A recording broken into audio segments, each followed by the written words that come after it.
এই একটা পাপ যদি কেউ না করে ইনশাল্লাহ সে জান্নাতে যাবে, যতই পাপ করুক না কেন।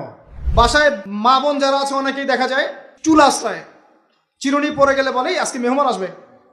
কি আসবে আজকে? মেহমান আসবে আজকে বললেই শিরক। বাসা থেকে বের হচ্ছেন, আপনার পাঞ্জাবিটা একটু আটকে গেছে, আপনার স্ত্রী বলছে একটু বসে যান, অমঙ্গল হতে পারে, বসেন। বাস মুশরিক, শিরক হয়ে গেল।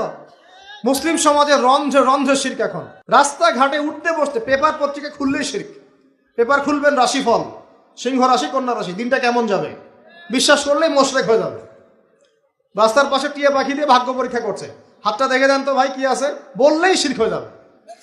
আংটি বিক্রি করছে, আংটি পরলে রোগ ভালো হবে, হাতে দিল রোগ ভালো হবে এই উদ্দেশ্যে, মুশরিক।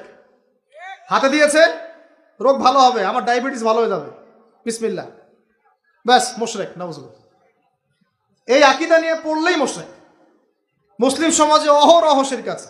আর আবু জেহেলের যুগে কি ছিল ভাই? আবু জেহেলের যুগে অনেকদিন বলেছি মেজর 5টা সমস্যা ছিল। কয়টা? মেজর 5টা, মাইনর সমস্যা অনেক, মেজর 5টা। এক, আবু জেহেলের যুগের বেশিরভাগ মানুষ শিরক করতো। কি করতো ভাই? লাত, উজ্জা, হবল, মানাত এইসব মূর্তি পূজা করতো। এখন হয়তো মুসলিম সমাজে এটা নাই ঠিকই, কিন্তু মুসলিমরা এখন কবর মাজার পূজায় শুরু করেছে, করে নাই? মুসলিমরাও এখন নেক্সট সুরতে ধোকা খাচ্ছে। শিরক তো আমাদের সমাজে চলছে। শিরক কি হয় কেন আমি লেকচার দিয়েছি, দেখবেন মুসলিম সমাজে কত শিরক চলছে। আবু জেহেলের যুগে শিরক ছিল, এগুলো বলতে থাকলে এটা নিয়ে আলোচনা করতে হবে। আলোচনার টপিক আমার আজকে অন্যরকম।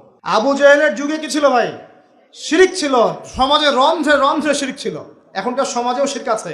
তারা লা ইলাহা ইল্লাল্লাহ না পড়ে শিরক করতো, আমরা পড়েও শিরক করি। আল্লাহ পাক আমাদের সবাইকে শিরকের পাপ থেকে হেফাজত করুন বলি আমি। এই একটা পাপ যদি কেউ না করে ইনশাল্লাহ সে জান্নাতে যাবে, যতই পাপ করুক না কেন।